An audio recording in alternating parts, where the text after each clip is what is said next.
आणि बातमीपत्राच्या सुरुवातीलाच आताची सगळ्यात मोठी आणि महत्त्वाची बातमी एनडीटीव्ही मराठीवर सगळ्यात आधी आपण पाहतोय। सुनेत्रा पवारांनी उपमुख्यमंत्री पदासाठी होकार दिलाय। सुनेत्रा पवारांचा उद्या शपथविधी होणार आहे।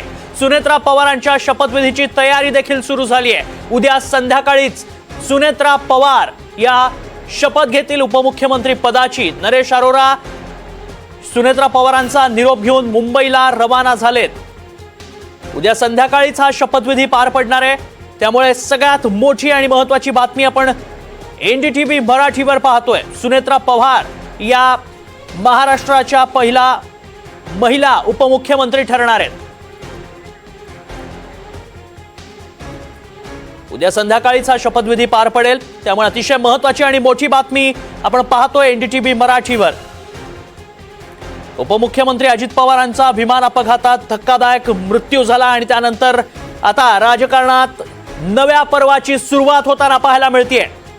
अधिक माहिती जाणून घेऊ आमचे प्रतिनिधी सागर कुलकर्णी सध्या संपर्कात आहेत। सागर, एक नवं पर्व राजकारणातलं म्हणावं लागेल। सुनेत्रा पवारांच्या रूपानं पहिली महिला उपमुख्यमंत्री राज्याला मिळताना पाहायला मिळेल। काय अधिक तपशील? महाराष्ट्रामध्ये पहिल्यांदा महिला उपमुख्यमंत्री म्हणून सुनेत्रा पवार हे उद्या शपथ घेतील। उद्या राष्ट्रवादी काँग्रेसची दुपारी 2 वाजता विधिमंडळामध्ये पहिल्यांदा बैठक होईल।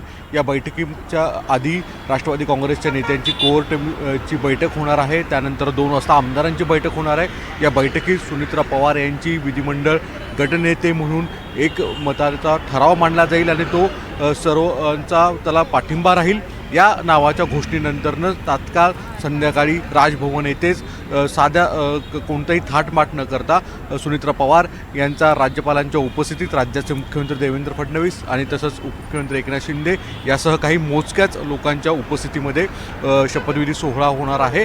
अर्थात महाराष्ट्रामध्ये अजित पवारांसारख्या नेत्यांचा अचानक दुर्दैवी मृत्यू होणं आणि त्यानंतरनं राजकारण हे कुणासाठी थांबत नाही, काही राजकीय अपरिहार्यत असतात, अशा गोष्टींच्या कालावधीमध्ये करणं हे घडामोडी। अगदी सागर, तुम्हाला थोडंसं थांबवतो। आपल्यासोबत राष्ट्रवादीचे मुख्य प्रतोद अनिल पाटील जोडले गेलेले आहेत। अनिलजी, स्वागत तुमचं एनडीटीव्ही मराठीवर। नेमकी बैठक कधी होणार आहे? कधी सगळ्या राष्ट्रवादीच्या बैठक आमदार पोहोचतील मुंबईमध्ये आणि बैठक कधीपर्यंत होणार आहे? नाही, आता हे माध्यमांमधनं केवळ फक्त बोललं जातंय, पण बैठकीचं नियोजन किंवा बैठकीचे निरोप उभ्या महाराष्ट्रामध्ये राष्ट्रवादी काँग्रेस पक्षाच्या कुठल्याच आमदाराला आतापर्यंत दिले गेलेले नाही। आणि राहिला प्रश्न की सुनेत्राताईंनी होकार भरला, ही वेळ ठरली, याची अजूनपर्यंत आमच्यापर्यंत अशी काही कल्पना आलेली नाही किंवा चर्चाही झालेली नाही। याला काही प्रक्रिया असतात, काही कायदेशीर प्रक्रिया असतात, काही विधिमंडळाच्या गटनेत्याची निवड असते आणि या निवडीनंतर जो काही नेता आमच्या सगळ्यांच्या मनात लहानातल्या लहान कार्यकर्त्यापासून वरिष्ठ नेत्यांपर्यंत सुनेत्राताईंनाच आमचा आग्रह असणार आहे आणि त्यांनाच आम्ही पुढे करण्याचा प्रयत्न करणार। त्यांना या दुःखातून बाहेर निघाल्यानंतरच पुढचा विषय होऊ शकतो। आता या सगळ्या प्रक्रिया ज्या आहेत, या प्रक्रियेचा अद्याप तरी कुठलाच निरोप आमच्यासारख्यापर्यंत आलेला नाही। पण अनिलजी, अगदी भुजबळांनी तर थेट सांगितलं उद्या बैठक पार पडणार, उद्या सगळे आमदार देखील येणार आणि थेट क्लिअर सांगितलं, सुनेत्रा पवारांचं नाव देखील त्यांनी घेतलं। नाही, कदाचित भुजबळ साहेबांना याची जास्त कल्पना असते की ते नेते आहेत शेवटी, पण आमच्यासारख्या सर्वसामान्य कार्यकर्त्यांपर्यंत किंवा आमदारांपर्यंत या स्वरूपाचा निरोप अजूनपर्यंत नाही। अगदी अनिलजी, आपल्यासोबत राजकीय विश्लेषक अभय देशपांडे देखील आहेत। त्यांना देखील तुम्हाला काही प्रश्न विचारायचे आहेत। अभयजी। अनिलजी, तुम्ही पक्षाचे प्रतोद आहात, तर पक्षाच्या आमदारांना हजर राहण्याच्या सूचना या आपल्या मार्फतच जाणं अपेक्षित असताना आपल्यापर्यंत तर निरोप आलेला नाहीये आणि अशा परिस्थितीमध्ये 2 वाजता उद्या बैठक होणार म्हणून सांगितली जाते। काय अशा स्वरूपाचा निरोप मुख्य प्रतोद थ्रू दिला जातो आणि आता या टर्मला मी मुख्य प्रतोद नाहीये, तर प्रतोद आता चेतन तुपे आहेत। त्यामुळे त्यांच्या थ्रू निरोप जाईल किंवा पक्ष कार्यालयातून निरोप जाईल किंवा पक्षाच्या अध्यक्षांकडनं निरोप जातील, हा प्रक्रियेचा भाग आहे। पण याला काही व्हीप असेल किंवा व्हीप लावण्याची आम्हाला आवश्यकता पण नाही आणि कुठल्या आमदाराचा किंवा महाराष्ट्रातल्या कुठल्या कार्यकर्त्याचा नेत्याचा विरोध असण्याचंही काही कारण नाही। आमच्या सगळ्यांच्या भावना आहेत की सुनेत्रा वहिनींनीच ही जबाबदारी स्वीकारली पाहिजे, असा थेट सगळ्यांचा आग्रह आहे। पण आतापर्यंत आज अस्थि विसर्जन झालं किंवा अजून बाकीच्या गोष्टींमधनं त्याही बाहेर यायला पाहिजे आणि त्याचा आग्रही आम्ही केला पाहिजे। पण मग आग्रह करण्याची वेळ आत्ताची तशी दिसत नाहीये. पक्षश्रेष्ठी बोलतील, पक्षाचे नेतृत्व बोलतील आणि त्याच्यानंतर याच्यावर निर्णय तर घ्यायचाच आहे आणि घ्यायला आम्ही भाग पाडणार असा आग्रही असेल आमचा. आणि दुसरे एक अनिलजी की विलनीकरणाच्या संदर्भातही सातत्याने चर्चा येते. अनेक नेत्यांकडून आतापर्यंत विशेषतः शशिकांत शिंदे असतील, अंकुश टोपे असतील, अंकुश काकडे असतील, राजेश टोपे असतील, या सगळ्यांकडून विलनीकरणाबाबत प्राथमिक विलनीकरणाच्या संदर्भामध्ये दादांनी मागच्या काही काळापासून अशी पावलं उचललेली होती आणि त्या स्वरूपाचं जी काही आमच्या स्थानिक स्वराज्य संस्थेच्या निवडणुका झाल्या त्याच्यामध्येही त्यांनी त्या स्वरूपाच्या सूचना दिल्या एकत्र निवडणूक लढण्याच्या संदर्भात आणि त्या दृष्टिकोनातून आमची पावलं सुद्धा आम्हाला त्या पद्धतीने उचलण्याच्यासाठी आग्रही धरला.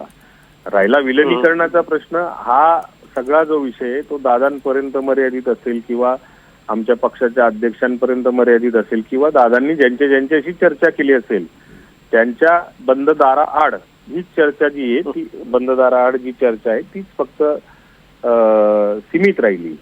आता पुढची कारवाई जर का आपल्याला करायची असेल किंवा विलनीकरणाच्या संदर्भात आत्ता या क्षणाला विलनीकरणाच्या संदर्भामध्ये कोणी पुढाकार घ्यायचा किंवा काय करायचं किंवा तुमची पक्षाची भूमिका काय असणार या बाबतीतही आमची जी काही कोर कमिटी असेल, वर्किंग कमिटी असेल, वर्किंग कमिटी समोर असेल, कोर कमिटी समोर असेल, त्या सगळ्या चर्चा होत असतात आणि ती झाल्यानंतर मग पुढची प्रक्रिया ती सुद्धा व्हावी, विलनीकरणाची पूर्ण प्रक्रिया अशी दादांची इच्छा मनोमन आम्हाला समजत होती.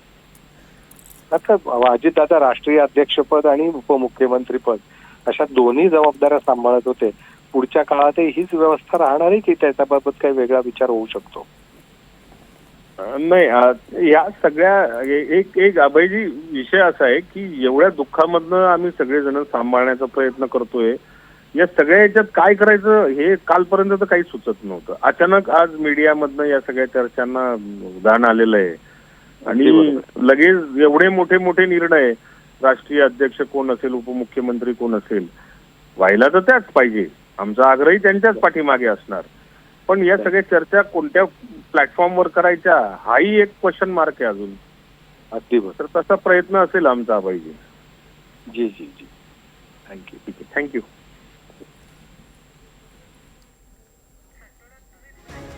तर अशा संदर्भात कोणत्याही माहिती आलेली नाही असं म्हणतात अनिल पाटील. मात्र दुसरीकडे एक पत्र आता समोर येताना पाहायला मिळतंय, एक्सक्लुसिव्ह पत्र आपण पाहतोय NDTV मराठीवर आणि बैठकी संदर्भातलं हे पत्र NDTV मराठीवर आपल्याला पाहायला मिळतंय. उद्या बैठक पार पडणार आहे अशा संदर्भातली माहिती राष्ट्रवादीचे ज्येष्ठ नेते छगन भुजबळ यांनी दिली होती आणि त्यानंतर आता याच संदर्भातलं पत्र देखील समोर येत आहे. राष्ट्रवादीचे आमदार सुनील शेळके देखील सध्या जोडले गेलेले आहेत. सुनीलजी, उद्या बैठक पार पडणार आहे आणि उद्याच शपथविधी देखील होणार असल्याचं कळतंय. खासदार हे सगळे त्या ठिकाणी उपस्थित राहतील. सर, हे जी चर्चा जी सुरू आहे, एक मिनिट, उद्या आमदारांची बैठक बोलवली आहे का? किती वाजता आहे ती? मी आत्ताच म्हटलं, उद्या दुपारी 2 वाजता विधिमंडळ राष्ट्रवादी काँग्रेस पक्षाची बैठक विधान भवनामध्ये प्रदेशाध्यक्ष म्हणून मी त्या ठिकाणी बोलवलेली आहे. ओके. त्याला आमचे सर्व आमदार विधानसभा विधान परिषदे उपस्थित राहतील. त्याचबरोबर ती खासदार उपस्थित राहतील आणि यांच्या सर्वांच्या उपस्थितीमध्ये ती बैठक त्या ठिकाणी पार पडेल. विधिमंडळ पक्षाचा नेता निवडला जाईल. त्याची माहिती माननीय मुख्यमंत्री महोदयांना देण्यात येईल आणि त्याच्या संदर्भातला निर्णय मुख्यमंत्री घेतील. साहेब, फक्त एक प्रश्न सगळ्यात जास्त सुरू आहे की उद्या सुनित्रा वहिनी हे शपथ घेत आहेत का कॅबिनेट पदाच्या? संध्याकाळी हा शपथविधी सोहळा होणार आहे, माहिती येते. मी आता जे सांगितलं ती आपल्याला वस्तुस्थिती सांगितली की उद्या 2 वाजता विधिमंडळ राष्ट्रवादी काँग्रेस पक्षाचा नेता त्या ठिकाणी निवडला जाईल. आमच्या आमदारांच्या जनतेच्या मनामध्ये आहे ते आम्ही त्या विषयावरती एकत्रितपणाने चर्चाही केलेली आहे. मी मगाशीच पत्रकारांना सांगताना सांगितलं की वहिनींशी सुद्धा आम्ही रात्री या विषयावरती बोलणार आहोत आणि धार्मिक विधी त्या ठिकाणी सुरू होते. त्यामुळे त्यांचं आमचं काही बोलणं झालेलं नाही, पण त्याही उद्याच्या बैठकीला उपस्थित राहणं आम्हाला अपेक्षित आहे. सुनित्रा त्यांच्या पदाच्या संदर्भामध्ये होकार किंवा या संदर्भात तुमची काही चर्चा त्यांची झाली? मी आता इतकं स्पष्ट शब्दामध्ये सांगितलं की उद्या दुपारी 2 वाजता विधिमंडळ पक्षाची बैठक आहे. वहिनींचं आमचं रात्री आम्ही त्या ठिकाणी बोलणं करणार आहोत. पक्षाचे विधानसभा विधान परिषद सदस्य आणि त्याचबरोबर ते खासदार त्या ठिकाणी उपस्थित राहतील. पक्षाचे प्रमुख नेते मंडळींना सुद्धा त्या ठिकाणी बोलवलं जाणार आहे. एक राष्ट्रवादी कांग्रेस पार्टी की CLP की मीटिंग कल दोपहर के 2 बजे हमारे सारे विधायक, विधानसभा सदस्य, विधान परिषद के सदस्य, पार्टी के सांसद, पार्टी के वरिष्ठ नेता, इनके उपस्थिति में हो जाएगी.